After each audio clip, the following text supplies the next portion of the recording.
Bing bongy bong, bing bongy bong. This is Joe, the bearded historian. He'll tell you an interesting story. Be careful of his soldiers, they can be brats. This is Angel, she's an entity. She'll cause chaos and plant her hands at you. This is Sue, she likes spirits, not the alcohol. She's the reason this channel exists. This is David, he likes fire trucks. He's here occasionally. Bing bongy bong, bing bongy bong, bing bongy bong. We preserve his story. Okay, so still working on a re-interview because I'm a genius who apparently can't do what I want to do when I want to do it, and I threw it away a second time, so maybe third time's the charm. We'll see. I'm hoping next week I'll have that in the shout-out video done. Things to do. Not enough time to do it. The year is off to a rough start, but we'll hang in there. Hopefully it will get better. We're going to do a shout-out for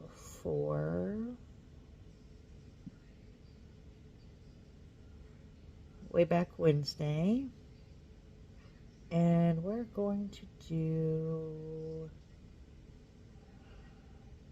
hang on. Alright, I've chosen to do downhill skiing because it's going to be frigid cold this weekend in the negatives. So, that seems like a good thing to do. Hang on. Okay, start. Alright, there we go. Let's see, we got She Stole, there's Monica, there's Reef, there's Spectral, let's see, there's Mike Crafty, there's Eddie, there's Taz, there's Rich Cat, Lucia,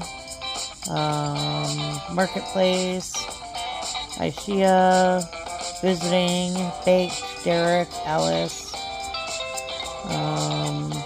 Myron, Watchers, Hillbilly, 6 Acres. Paz is currently in the lead. Let's see. Oh, here we got some in the back. There's Hippie, there's Tez, there's Fine, there's Sheen Sean, whose name's changed. Really Haunted. Oh, who won? Tell me who won. Come on. Oh, Sheen did. Hold on.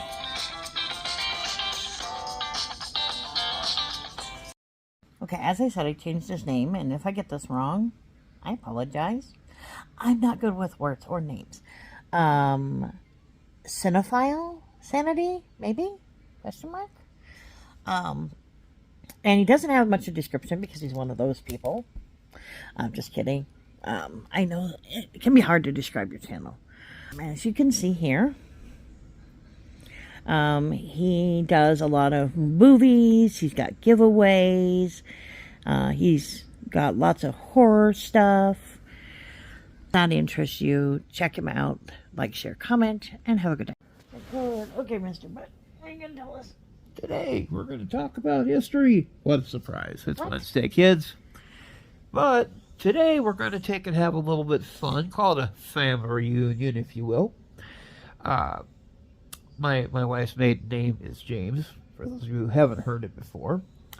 But, interestingly enough, today, January the 10th, is also the birth date for one Frank James of the James Brothers. Now, James was born in Kearney, Missouri, to a Baptist minister, Reverend Robert Sally James, and his wife, Zerelda James. That's a name. Zerelda. The couple came from Kentucky. Now, he was of English, Welsh, and Scottish descent. There's 3 pieces of the same island. Now, Frank was the oldest of 3 children. His father died in 1850, and his mother remarried Benjamin Sims in 1852. And after his death, she married a 3rd time, this time to a Dr. Reuben Samuel in 1855. So in basically 3 years, 3 different guys were dad. I feel like she's a serial killer. Pretty much. Yeah, this was Black Widow right there. Yeah. Who's going to die next? Not anybody down the aisle. Interesting enough, that was when he's only 13 years old. Now, as a child, James showed interest in his late father's sizable library, especially the works of William Shakespeare. Census records showed that James attended school regularly, and he reportedly wanted to become a teacher. Interesting. Yeah. Now, the American Civil War began in 1861 when James was 18 years old, and the secessionists in Missouri, including the governor Claiborne Fox Jackson, attempted to drive the Union Army out of the state, but were eventually defeated. The James family was from the heavily Confederate western portion of the state, and on September the 13th, 1861, the Missouri State Guard, including Private Frank James, besieged Lexington, Missouri. Well, James fell ill and was left behind when the Confederate forces retreated. He surrendered to Union troops, was paroled, and was allowed to return home. Now, on his arrival, however, he was arrested by the local pro-Union militia and was forced to sign an oath of allegiance to the Union. Kind of like what we remember seeing on that one thing about the galvanized Union soldiers. Right. Well, after the withdrawal of the Confederate troops in the fall of 1861, a bitter guerrilla conflict soon began between bands of pro-Confederate irregulars, known as bushwhackers, and the Union Home Guards. By early 1863, Frank, ignoring his parole and oath of allegiance, had joined this guerrilla band of Fernando Scott, a former saddler. He soon switched to the more active command led by William Clark Quantrill. Now, the Union militiamen were searching for Fernando Scott, raided the Samuel farm, and hanged Dr. Reuben Samuel, not fatally. Not fatally. Yeah, Frank's stepfather, torturing him to reveal the location of the guerrillas. Shortly afterward, Frank took part in the Quantrill's company in August 21st, 1863, Lawrence Massacre, when approximately 200 mostly unarmed civilians were killed. Well, in Nelson County, Kentucky, Frank James was paroled on July the 27th, 1865. There was a report that after his parole, Frank was involved in a gunfight in Brandenburg, Kentucky, with 4 soldiers, resulting in 2 soldiers killed, 1 wounded, and Frank was wounded in the hip. However, there's an alternative account that claims in the autumn of 1865, Frank, who was in Kentucky going to Missouri, was suspected of stealing horses in Ohio, and that Frank shot 2 members of a posse and escaped. Now, during his years as a bandit, James was involved in at least 4 robberies between 1868 and 1876 that resulted in the death of bank employees or citizens. The most infamous incident was the disastrous Northfield, Minnesota raid. This happened on the 7th of September in 1876, ending with the death or capture of most of the gang. Now, 5 months after killing his brother Jesse in 1882, Frank James boarded the train to Jefferson City, Missouri, where he had an appointment with the governor in the state capitol. Placing his holster in the governor of Crittenden's hands, he explained, "I have been hunted for 21 years, have literally lived in the saddle, having never known a day of perfect peace. It was one long, anxious, inexorable, eternal vigil." He ended his statement by saying, "Governor, I haven't let another man touch my gun since 1861. Now, accounts that do say James surrendered with the understanding he would not be extradited to Northfield, Minnesota. So he was tried for only 2 of the robberies and murders, one in Gallatin, Missouri, for the July 15th, 1881 robbery of the Rock Island Line train in Winston, Missouri, in which the train engineer and passenger killed, and the other in Huntsville, Alabama, for the March 11th, 1881 robbery of the United States Army Corps of Engineers payroll at Muscle Shoals, Alabama. Among others, former Confederate General Joseph Orville Shelby testified on James' behalf at the Missouri trial. He was acquitted in both Missouri and Alabama.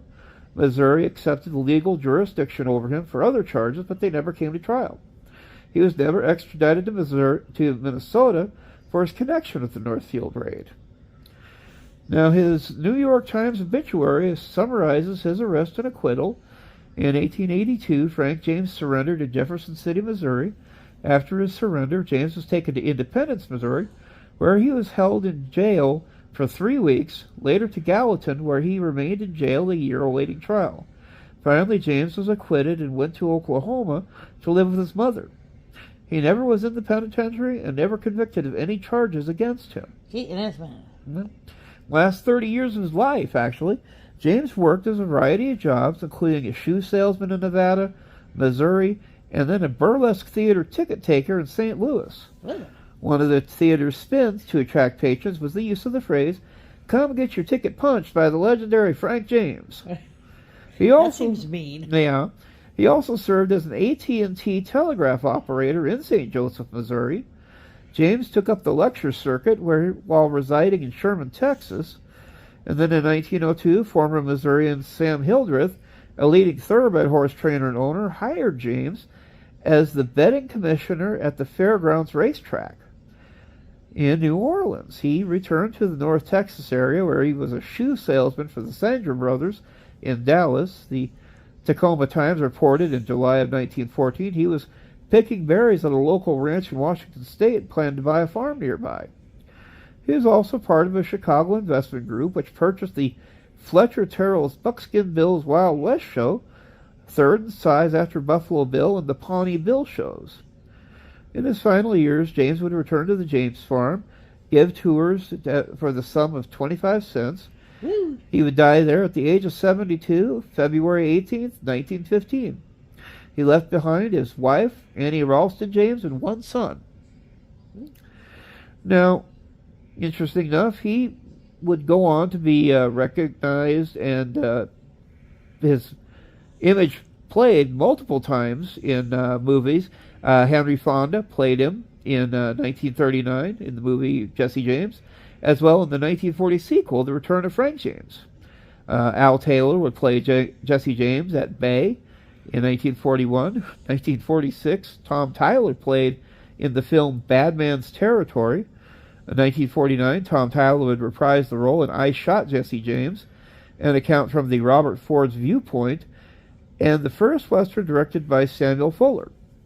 In 1950, Richard Long would play him in Kansas Raiders, about the time he spent with Quantrill's Raiders.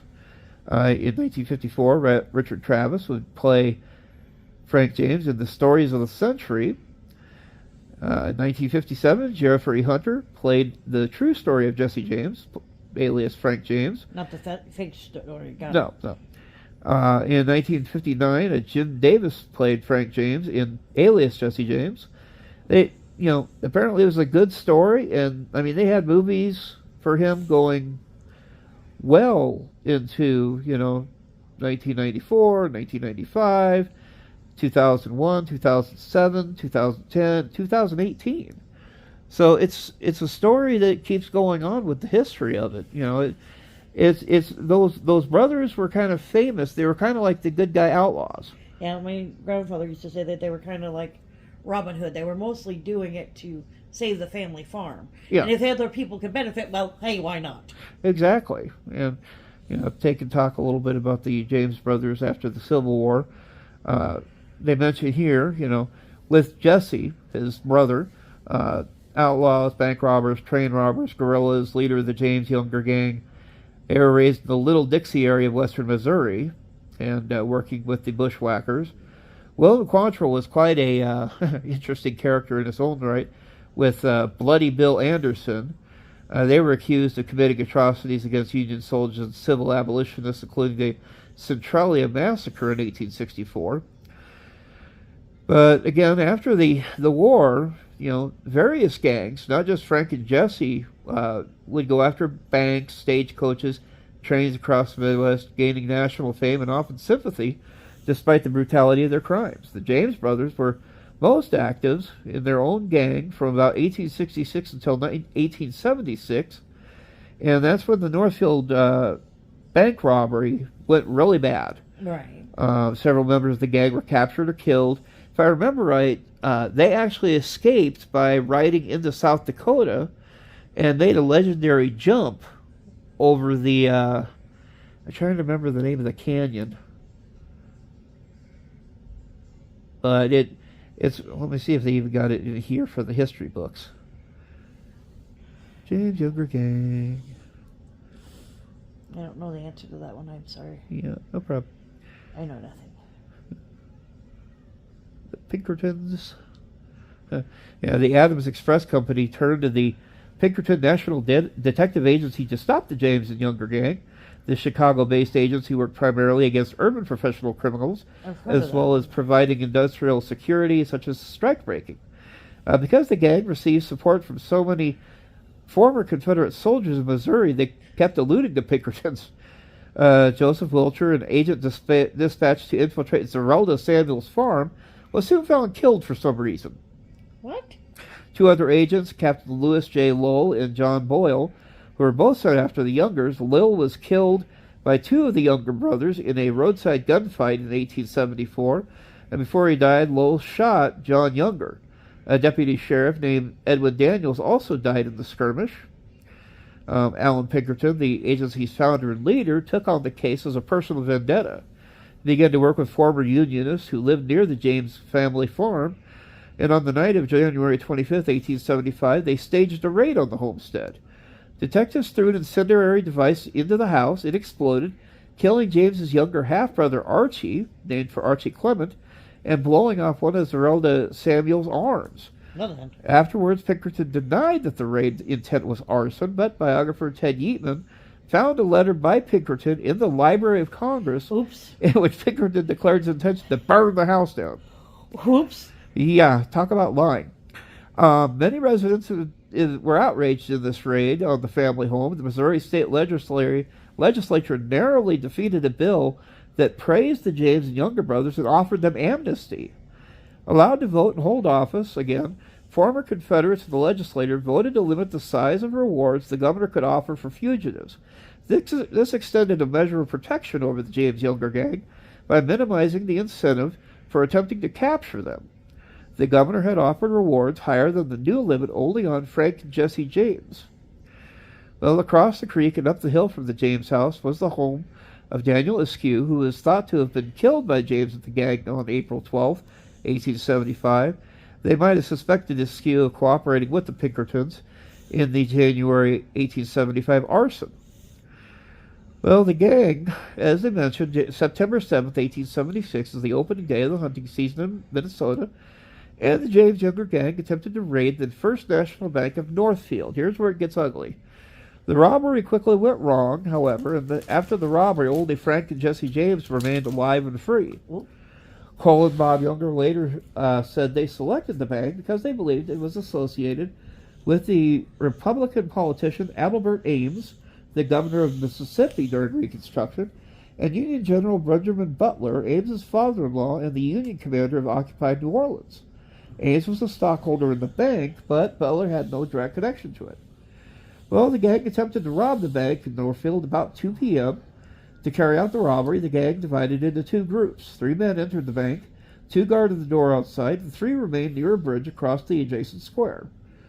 The robbers inside the bank were thwarted when acting cashier Joseph Lee Haywood refused to open the safe, falsely claiming it was secured by a time lock that even as they held a bowie knife to his throat and cracked his skull with a pistol butt. Assistant cashier Alonzo Enos Bunker was wounded in the shoulder as he fled through the back door of the bank. Meanwhile, citizens of Northfield grew suspicious of the men guarding the door and raised the alarm. The 5 bandits outside fired in the air to clear the streets, driving the townspeople to take cover and fire back from protected positions. Who's dumb enough to try to hold up a bank in the middle of broad daylight against a crowd of civilians? Apparently the James gang. Well, the Youngers anyway. Well, as things happened, 2 bandits were shot, dead, wounded the rest of the barrage. Inside, the outlaws turned to flee. As they left, one shot the unarmed cashier Haywood in the head. Historians have speculated about the identifier of the shooter, but could not reach a consensus. Well, the gang barely escaped Northfield, leaving 2 dead companions behind. They killed Haywood and Nicholas Gustafsson, a Swedish immigrant from the Millersburg community west of Northfield. Substantial manhunt ensued, and it is believed that the gang burned 14 Rice County mills Shortly after the robbery, the James brothers eventually split from Missouri and, escaped to Missouri. The militia soon discovered the Youngers and one other bandit, Charlie Pitts. Pitts died in a gunfight. The Youngers were taken prisoner, and except for Frank and Jesse James, the James Younger gang was effectively destroyed. Oops. But as we mentioned, it was his birthday for Frank James, and he eventually did lead his life in peace once he turned in his gun and retired effectively from his service. But, folks, it's been a day in history, and we'll see you next week. Have a good one.